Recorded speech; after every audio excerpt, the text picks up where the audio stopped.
Linda, what brought you to the Franchise for Humanity today? Well, Marty, that would have to be Mei Lin. How did Mei Lin bring you? She is a force of nature. Well, I think it's a short story. I met Mei Lin, and that's a short story in itself, or a long story.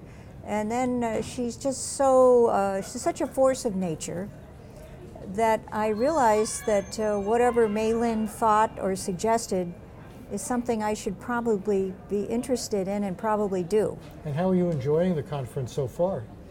I'm loving it. I already learned a bunch of new things, which is good because later in the conference I'm supposed to help wrap it up and ask people what they learned.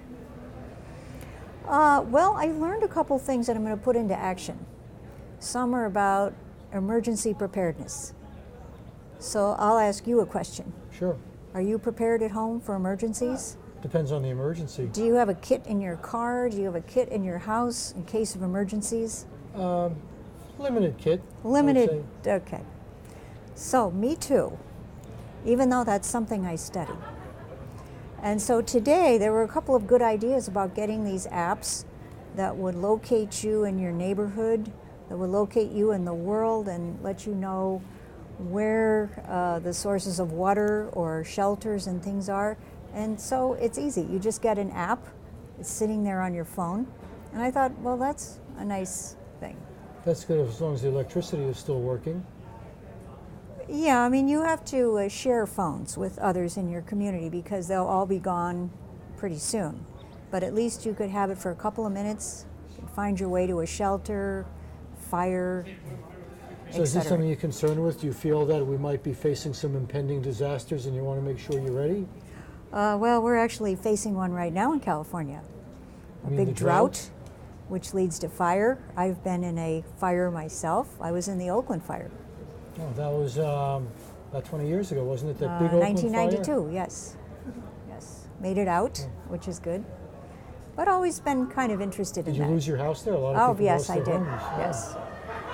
But saved a neighbor's life and, you know, a few things like that. So disasters hit close to you, so you have an incentive to be prepared. Well, and I've lived in Africa in the Sahara Desert, and so I've seen disaster up close many, many times in my life. So do you think avoiding disasters is a big part of this program today, like how to anticipate disasters, or is it more like how can we enhance ourselves, be better, and maybe the disasters won't happen? I don't think disasters was thought of as any part of this meeting, but I think the idea was if you sat people around a table who come from different backgrounds, interesting things pop up.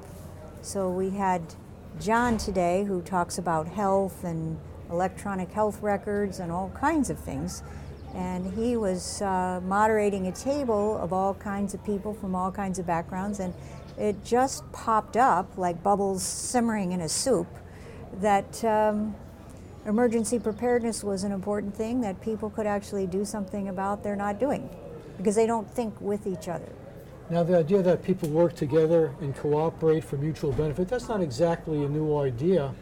Why is it coming out now? Is there some new dimension to it that didn't exist before? Well, I think we've tried a lot of things that haven't worked. So just to go back to disaster preparedness, which is only one of maybe 100,000 things that will probably be talked about over 2 days. The Red Cross has tried for many years to get people to get prepared.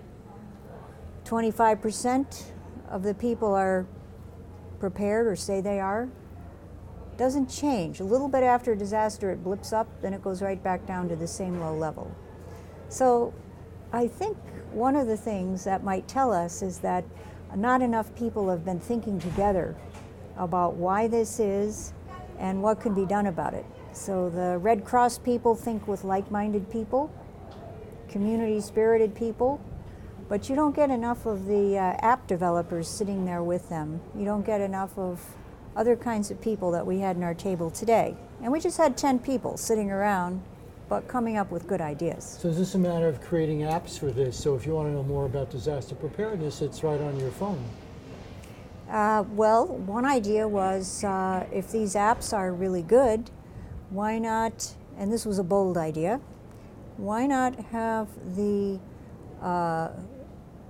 folks who provide phone service or the phones ensure that when you get a phone or you get service, you already have this very important safety information for you, your community, your family, whatever, that comes right on it. A pre-installed app. Pre-installed, You just updated. have to convince the makers that it's a good Right, idea. and so someone said, a policy person said, well, maybe the FCC, maybe we could get ourselves together and get the FCC to require, because they can require certain things. Now, is that a good idea? Is the answer to the problem more government control? It's using government for the good of the public, but the public has to step forward with good ideas en masse and say, this is a good idea, let's go do something. Now, what if you have 100 competing apps? I'm sure you could find 1,000 apps about disaster preparedness, but how do you choose which one is the one? I think you could have a contest. There's many ways you could do that. Maybe you could have the FCC say, we don't care what you put on, but it has to meet these certain specifications. Just like they do now for certain kinds of quality of communication, they require certain kinds of ways of captioning for people who are deaf on certain news stations. They have certain criteria that have to be met. So they could put this out, and then it could be a free-for-all among the app developers, the phone people, the service providers as to what they're going to choose. Now, some disasters could be so big it really wouldn't make much difference what you did to prepare. Like a really major earthquake, preparations might help somewhat. I guess the question is, should we be devoting ourselves to worrying about disasters, or focus more on developing the positive aspects of life now? And you can do both, I suppose.